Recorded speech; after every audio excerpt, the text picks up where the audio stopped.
Aquí comienza Entendiendo los Tiempos. Con ustedes, su anfitrión, Eduardo Saladín.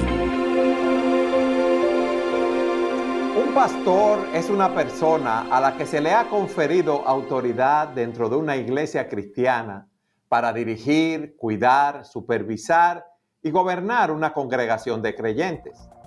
Pero muchas veces hay una falta de balance en el ejercicio de las funciones y hay un descuido en la labor de cuidar y supervisar a la grey. O por el otro lado, hay un desbalance en el mandato de gobernar, lo cual se lleva a un extremo y hay pastores que parecen dictadores. ¿Cuál es el balance del ministerio pastoral? Ese es el tema que estaremos tratando en este día. Y estad siempre preparados para presentar defensa con mansedumbre y ser así entendidos de los tiempos. Y tenemos con nosotros una vez más a Sugel Michelén. Sugel, ¿cómo estás? Muy bien, Eduardo. ¿Y tú cómo estás? Yo estoy bien, contento de poder hacer un programa más, contento de ver cómo la obra de Dios está creciendo, contento de ver que cada día hay más personas suscribiéndose al programa y contento también de ver cómo Dios te está usando a ti en la obra del ministerio. Sé que estuviste en México recientemente predicando la palabra a un grupo de pastores. También sé que este año vas a publicar 1 o 2 libros. Actualízanos, Sugel, antes de empezar el programa. Bueno, gracias al Señor, como tú dices, Él sigue abriendo puertas para predicar la palabra. Este fin de semana vamos a estar en Texas, en Denton, en una conferencia ante su palabra, y de ahí seguimos hacia Barcelona. Pero tal como dices, gracias al Señor que por la pluralidad de pastores que hay en la iglesia, Salvador Gómez está ahora dando una serie sobre la vida del rey David, y eso me ha dado el chance para poder dedicarme a trabajar en un comentario del libro de Eclesiastés. Así que realmente estamos sumamente entusiasmados. Es un libro que me fascina y que espero que pueda ser de bendición, no solamente para los creyentes, sino que pueda ser un instrumento que los creyentes usen para evangelizar a otros, que puedan regalarlo a personas no creyentes, porque definitivamente Eclesiastés es uno de esos libros que muestra la vida tal cual es y cómo la única esperanza que nosotros tenemos no se encuentra debajo del sol, está por encima, porque nuestra esperanza Amén. Únicamente está en Jesucristo. Es así. Sugel, ¿cuál es ese balance que debemos buscar en el ministerio pastoral? Y también es un balance que todo líder en toda área debe tomar en cuenta. Bueno, en el programa pasado vimos que una de las funciones principales de los pastores es pastorear la grey de Dios enseñando la palabra. Pero definitivamente la palabra es muy clara en el sentido de que esa no es la única responsabilidad que tienen los pastores. Nosotros estamos llamados a pastorear la grey de Dios. Y yo sé que parece redundante, pero los pastores están cerca de las ovejas y velan por las ovejas. Como dice en Hebreos capítulo 13, versículo 17, nosotros vamos a dar cuenta por las ovejas que el Señor ha puesto bajo nuestro cuidado. Entonces, en ese sentido, predicar es indudablemente una labor tan fundamental del ministerio pastoral que nosotros no podemos permitir, Eduardo, que nada nos aparte de ese aspecto del ministerio. Sin embargo, al mismo tiempo, nosotros tenemos que estar cerca de las ovejas y ver el impacto que la palabra de Dios está teniendo en ellas. ¿Cuáles son las necesidades espirituales que las ovejas tienen, etcétera? Sí, dime. Una pregunta. Muchas personas o muchos pastores entienden que con solo predicar desde el púlpito es suficiente y que el Espíritu Santo aplica esa palabra en la vida de las ovejas. Por lo tanto, ellos no tienen que estar quizás tan cerca de las ovejas, y si las ovejas tienen un problema pueden venir donde ellos y recibir consejería. ¿Es esto el mejor modelo? No, aquí hay un balance otra vez. Por un lado, los pastores no están llamados a hacerlo todo en la iglesia. De hecho, en el texto, uno de los textos que vimos la vez pasada, en Efesios 4, es que los pastores equipan a los santos para que la iglesia como un todo, como un cuerpo, haga la obra del ministerio. Si un pastor pretende hacerlo todo, se va a volver loco, porque mientras crece una iglesia, es imposible que tú puedas estar al tanto de todo lo que pasa con todos los hermanos de la iglesia. Entonces, el cuerpo debe funcionar como un cuerpo y los hermanos deben ministrarse unos a otros.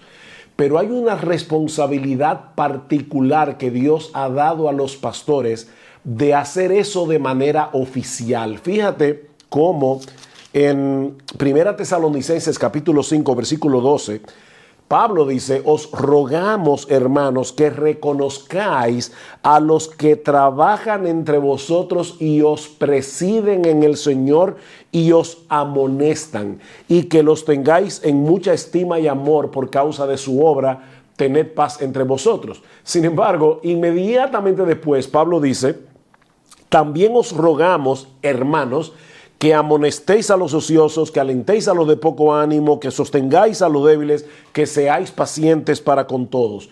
Por fin, ¿quién es que tiene esa responsabilidad? Porque Pablo dice: miren a esos que los presiden en el Señor y que los amonestan.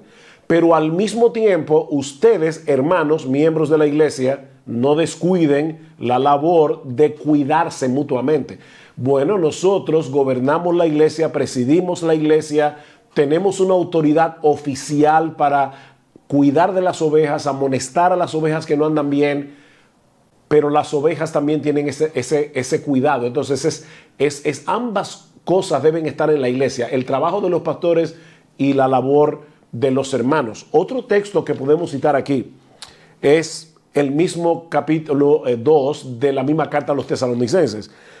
Pablo dice que fuimos aprobados por Dios para que se nos confiase el evangelio, no como para agradar a los hombres, sino a Dios que prueba nuestros corazones. Dice, antes bien, en vez de buscar gloria de los hombres y serles carga como apóstoles de Cristo, antes fuimos tiernos entre vosotros como la nodriza que cuida con ternura a sus propios hijos. Y más adelante, Pablo dice: vosotros sois testigos, y Dios también, de cuán santa, justa e irreprensiblemente nos comportamos con vosotros los creyentes, así como también sabéis de qué modo, como el Padre a sus hijos, exhortábamos y consolábamos a cada uno de vosotros. Fíjate cómo Pablo compara su labor con la de una nodriza que cuida con ternura a sus propios hijos y la de un padre que exhorta, consuela a cada uno de sus hijos. Así que viendo este pasaje en sentido general, más el que acabamos de citar en 1 Tesalonicenses 5:12, es obvio, Eduardo, que la labor de los pastores no se limita a predicar la palabra. Nosotros tenemos que estar cerca de las ovejas. Alguien decía: los pastores deben oler a oveja. O sea, las ovejas deben tener confianza de venir a nosotros, de hablar con nosotros, sabiendo que vamos a darles un consejo bíblico, no a imponer nuestros criterios personales, no a imponer nuestras opiniones. Vamos a dar un consejo bíblico a la oveja que lo necesita. A la luz de lo que tú planteas y has buscado en las Escrituras, es deber de los pastores supervisar a la grey, ¿verdad? Pastorear a los hermanos en ese sentido. Y también todos los unos a los otros que tenemos en las Escrituras, es para nosotros también como hermanos cuidar los unos de nosotros, exhortarnos, alentarnos, perdonarnos, orar unos por otros, amonestarnos, todas esas cosas. Pero hay un mandato directo a los pastores a velar por la grey. Mirad por vosotros y por todo el rebaño en que el Espíritu Santo os ha puesto por obispos. La palabra obispo es la traducción de la palabra griega episcopos.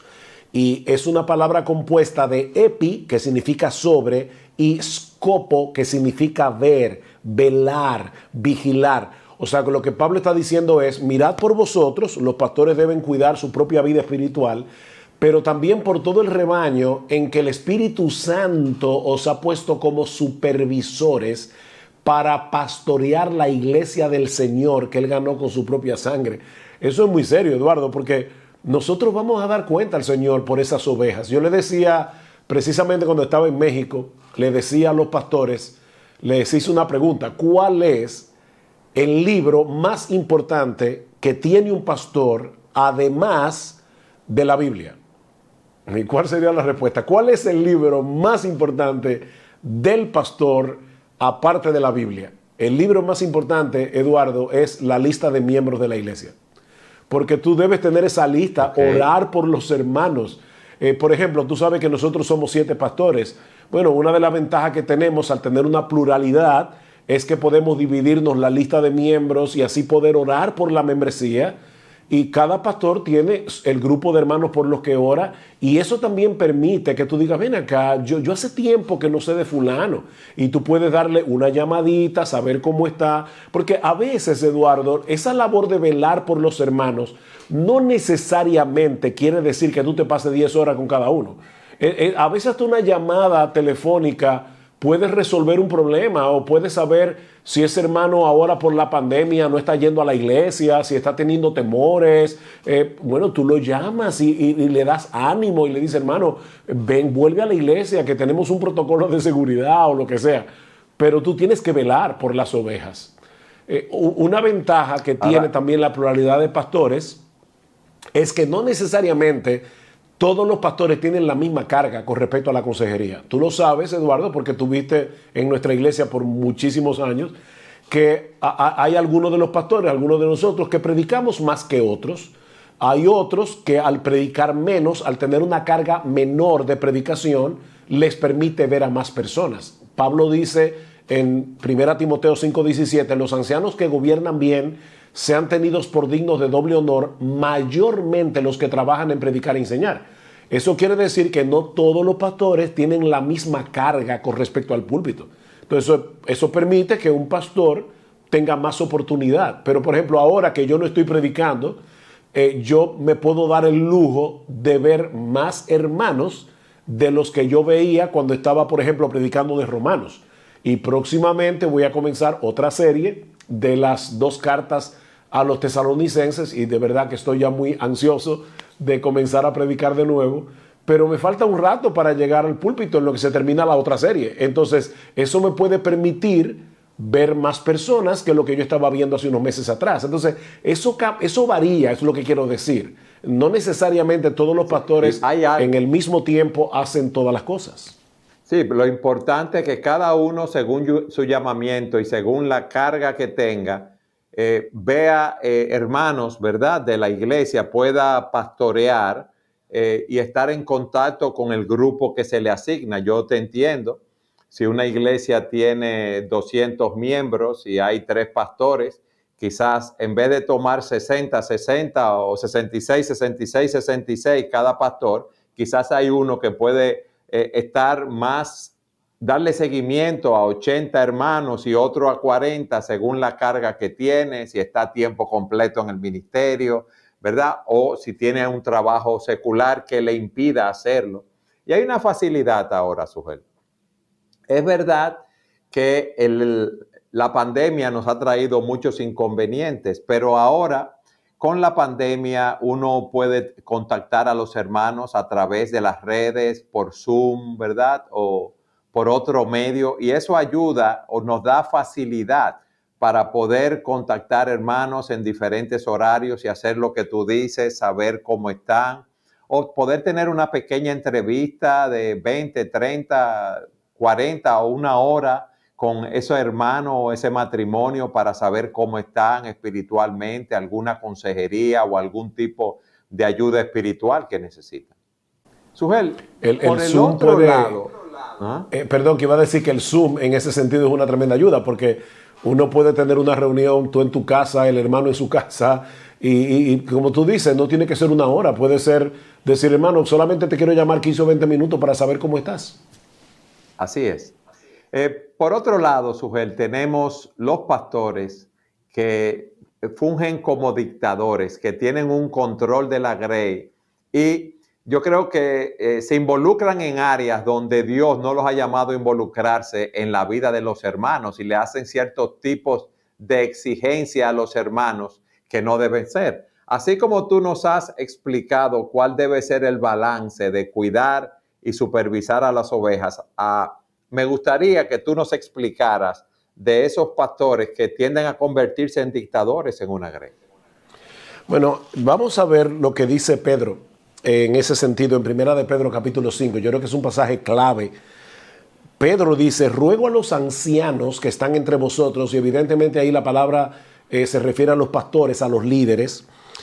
Yo anciano también con ellos y testigo de los padecimientos de Cristo, que soy también participante de la gloria que será revelada, apacentad la grey de Dios, la palabra ahí es pastoread, la grey de Dios que está entre vosotros, cuidando de ella. De nuevo, Eduardo, esta palabra es interesante porque no se puede traducir literalmente al español, porque lo que dice Pedro allí es episcopándola, o sea, supervisando la grey, no por fuerza, sino voluntariamente, no por ganancia deshonesta, sino con ánimo pronto, no como teniendo señorío sobre los que están a vuestro cuidado, sino siendo ejemplos de la grey. Fíjate lo que Pedro está diciendo.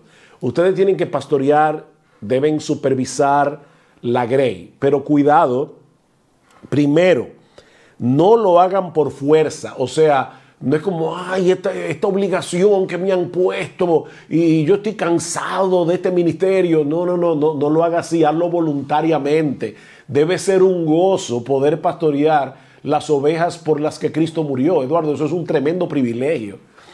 Pero segundo, no por ganancia deshonesta, o sea, no lo haga buscando la plata, es procurando el bienestar del alma del hermano. No como teniendo señorío sobre los que están a vuestro cuidado, sino siendo ejemplo de la grey. La iglesia tiene una sola cabeza, un solo Señor, y se llama Jesucristo. No Eduardo, ni Sugel, ni nadie. O sea, la única cabeza de la iglesia es el Señor Jesucristo, y Él es el Señor. Pero eso no elimina la realidad de que nosotros gobernamos la iglesia. Entonces, ¿cómo ocurre eso? Bueno, acuérdate lo que veíamos en el programa anterior. Nosotros no tenemos una función legislativa. O sea, nosotros no podemos comenzar a poner leyes en la iglesia más allá de lo que este libro dice. Nosotros estamos aquí para enseñar la palabra, pastorear con la palabra, gobernar con la palabra, aconsejar con la palabra, pero no para imponer nuestras opiniones personales. Déjame darte un ejemplo, Eduardo. Vamos a suponer que hay un hermano de la iglesia que se quiere mudar a otro lugar. Y yo le digo, mi hermano, déjame hacerte una pregunta. Tú ya averiguaste si hay una buena iglesia cerca de ese sitio. Bueno, sí, pero tú te das cuenta que la persona no ha hecho muchas averiguaciones.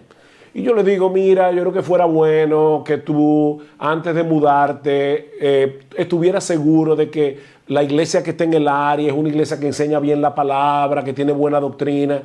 Pero Eduardo, si el hermano decide mudarse a las 2 semanas de haber hablado conmigo, él tiene plena libertad de hacerlo. O sea, claro, yo no puedo gobernar su vida en ese sentido. Yo doy un consejo, pero un consejo no es lo mismo que si un miembro de nuestra iglesia viene a mí y me dice, un soltero, por ejemplo, que está enamorado de una incrédula. Bueno, ahí yo tengo que decirle, bueno, mi hermano, si tú decides seguir adelante con esa relación, tú estás pecando contra Dios y entonces la iglesia va a tener que tomar parte, va a tener que tomar acción disciplinaria probablemente de eso.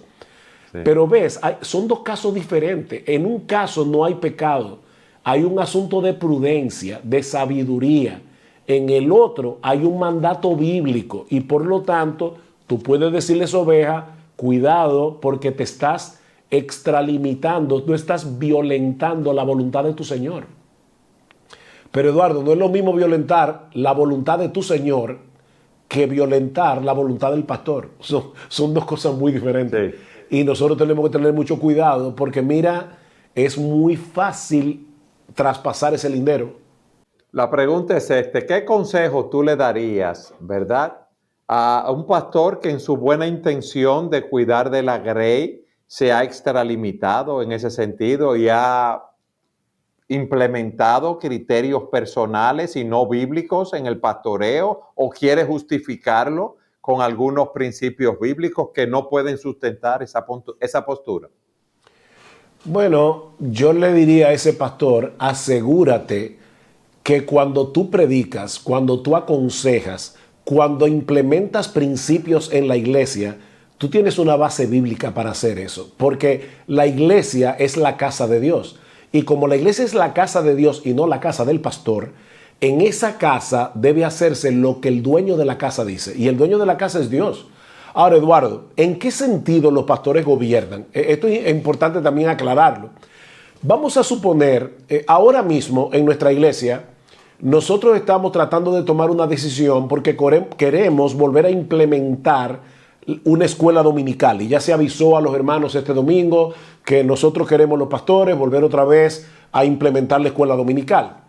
Ahora, nosotros podemos escuchar a la iglesia, y de hecho debemos escuchar a la iglesia. Nosotros le preguntamos a los hermanos, mira, ven acá, si nosotros volvemos a dar una clase de escuela dominical, ¿qué tú prefieres? ¿Que sea antes del culto de la mañana? ¿Que sea durante la tarde? ¿Los miércoles? ¿Que hagamos una mezcla de culto de oración y escuela dominical como tienen otras iglesias? Pero al final los pastores van a tener que tomar una decisión, y ahí es donde los hermanos deben sujetarse a los pastores. Bueno, ya si se dijo, miren hermanos, la escuela dominical va a ser los domingos a las 10 de la mañana, por decir algo. El hermano no puede decir, no, yo quería que fuera los miércoles, así que yo no voy a ir. No, pero espérate, o sea, los pastores sí tienen esa autoridad dada por Cristo para gobernar en ese tipo de asuntos, y deben tomar una decisión. Pero una cosa es tomar una decisión en cuanto al gobierno general de la iglesia, y otra cosa es tratar de imponer tus criterios personales en la vida de los hermanos. Son dos cosas muy diferentes. Yo no sé si eso responde a tu pregunta, Eduardo. Sí, al igual que pastores que entienden que en la iglesia hay diferentes ministerios, uno puede trazar lineamientos de cómo debe dirigirse, pero entienden que cada cosa debe hacerse como ellos creen. Y entonces esto crea muchos conflictos internamente, o que ellos deben estar involucrados en cada decisión que se tome en la iglesia. Fíjate, ¿qué pasa en un hogar donde hay un padre sobreprotector y los hijos ya tienen 18, 20 y pico de años, y el papá todavía quiere, vamos a decirlo así, microcontrolar todas las decisiones de los hijos? Esos hijos no van a madurar. Frustración y rebelión viene, sujeto. O no van a madurar. De los hijos y rebelión. Exacto. Entonces, eso pasa en la iglesia también. Hay pastores que tienen tal control, o quieren tener tal control de la iglesia, que no dejan que la gente madure. O sea, no permiten que los hermanos tomen sus propias decisiones, sigan creciendo, y aún el hecho del temor, por ejemplo, a que un hermano aconseje a otro porque puede darle un mal consejo. Bueno, eso es posible, pero eso es parte de la dinámica de lo que Dios dice, para lo que Dios diseñó la iglesia. Porque te voy a decir algo, Eduardo, así como un hermano puede dar un mal consejo, un pastor también. Entonces, nosotros no podemos microcontrolar la iglesia y querer hacerlo todo, porque nadie va a madurar, nadie va a crecer. La iglesia no va a crecer, se va a estancar, porque Dios no diseñó la iglesia para que los pastores lo hagan todo. También hay pastores que se involucran en la vida personal de los hermanos en áreas donde no deben inmiscuirse. Por ejemplo, si van a hacer una inversión algún hermano, una cosa es que consulte al pastor, como en el caso de la mudanza que tú hablabas, pero yo no tengo que tener la bendición del pastor para hacer una inversión o para irme de vacaciones o alguna cosa así. ¿Qué tú nos dirías, Sujer? Decía Abraham Kuyper que Dios diseñó 3 esferas de autoridad que se solapan, pero son 3 esferas distintas: la esfera del Estado, la esfera de la iglesia y la esfera del hogar. Entonces, en ese sentido, los pastores tenemos que entender que al meternos en la esfera del hogar para dar un consejo, no es más que eso, es un consejo. Pero si lo que el hermano está decidiendo no es pecaminoso, no viola ningún mandato bíblico, él tiene libertad de seguir mi consejo o de no seguirlo, Eduardo. Y yo no puedo ni mirarlo mal, ni tomarlo a título personal, como ¿tú te acuerdas de ese consejero del Antiguo Testamento que cuando no siguieron su consejo fue y se ahorcó? Bueno, es un caso muy dramático, pero de verdad hay personas que piensan que su consejo casi es como si fuera palabra de Dios. Y no, un consejo es un consejo. Y como, ¿verdad? Decían nuestros antepasados, decían, estos son lentejas, si quieres las coges, si no las dejas. Si no es un mandato bíblico, cuidado, pastor, no te extralimites. Sugel, muchas veces esto es fruto, ese deseo de control es fruto de inseguridad, de que si no, las cosas no se hacen como yo digo o yo pierdo el control, entonces me siento mal, me siento inseguro, me siento que me están faltando el respeto, que no tengo el control de lo que sucede en la iglesia. ¿Qué tú nos dirías de esto? Sí, lamentablemente es así. Y lo cierto es que nosotros no podemos controlarlo todo. Hay cosas que se escapan completamente a nuestro control. Aparte de que la iglesia, al ser una familia compuesta por creyentes más viejos, menos viejos, nuevos creyentes, es una vida dinámica donde no siempre las cosas están en orden, porque es como tú arreglas una cosa por aquí, pero entran nuevos creyentes que tienen todavía muchas cosas que aprender de la vida cristiana y tú tienes que volver otra vez a los fundamentos, pero a veces volviendo a los fundamentos con los nuevos creyentes, resulta que los más viejos están anquilosados y también necesitan ayuda en otro aspecto. Entonces la vida de la iglesia no siempre está así como que fluye como un tren, no, es muy variada y los pastores tenemos que entender que nunca vamos a tener una iglesia donde no hay sobresaltos. Eso no va a pasar nunca. Entonces también tenemos que tener paciencia. Fíjate que Pablo es muy sabio e inspirado por el Espíritu Santo cuando le dice a Timoteo, exhorta con toda paciencia y doctrina. ¿Qué le está diciendo Pablo? Tú necesitas enseñar la palabra, pero tú necesitas tener paciencia, porque a veces nosotros los pastores quisiéramos que ya di un sermón acerca del chisme y el chisme se acabó en la iglesia. Di un sermón acerca del servicio y ya todo el mundo está involucrado. Mira, eso nada más pasa en tus sueños. Eso no pasa en la realidad. Es así, Sugel, porque tú lo has dicho, tenemos diferentes tipos de personas con diferentes dones y en diferentes niveles de madurez espiritual y humana. ¿Tú me entiendes? Es un proceso de crecimiento continuo, donde van entrando nuevas personas y aún los que tienen tiempo y son maduros, nosotros mismos. Hay áreas con las cuales tenemos que estar trabajando continuamente. Ahora, volviendo otra vez al tema, Sugel, ¿se nos está yendo el tiempo ya? Sí, nos quedan 2 minutos y por eso quería, si tú podías, ¿verdad?, darnos una exhortación final. Tranquilo, Mira, no te 2 preocupes. minutos. Por eso es tan importante, Eduardo, que en una iglesia haya una pluralidad y paridad de pastores. Porque es muy difícil que surja un dictador en la iglesia cuando hay un grupo de pastores que se están cuidando entre sí, donde todos tienen la misma autoridad, aunque no todos tengan la misma función. Definitivamente hay iglesias que tienen un solo pastor porque no hay de otra. O sea, no hay otro don y no podemos fabricar pastores. O sea, que tenemos que tener cuidado con eso. Pero al mismo tiempo debemos orar al Señor de la mies para que envíe más obreros a su mies. Porque el diseño de Dios en el Nuevo Testamento es que una iglesia esté gobernada por una pluralidad de hombres piadosos que cuiden la iglesia, pero que también se cuiden entre ellos para que ninguno se extralimite en su función pastoral. Muy buena exhortación, Sugel. Gracias, mi hermano, por haber estado con nosotros una vez más. Un placer. En tu programa, ¿verdad? Entendiendo los tiempos y queremos desearte que esos planes de ese libro, Dios continúe bendiciendo todos esos preparativos y esa serie de conferencias que tú tienes tanto en Texas como en España.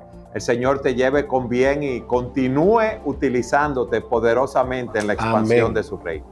Y a todos ustedes, gracias por habernos acompañado en un programa más de Entendiendo los Tiempos.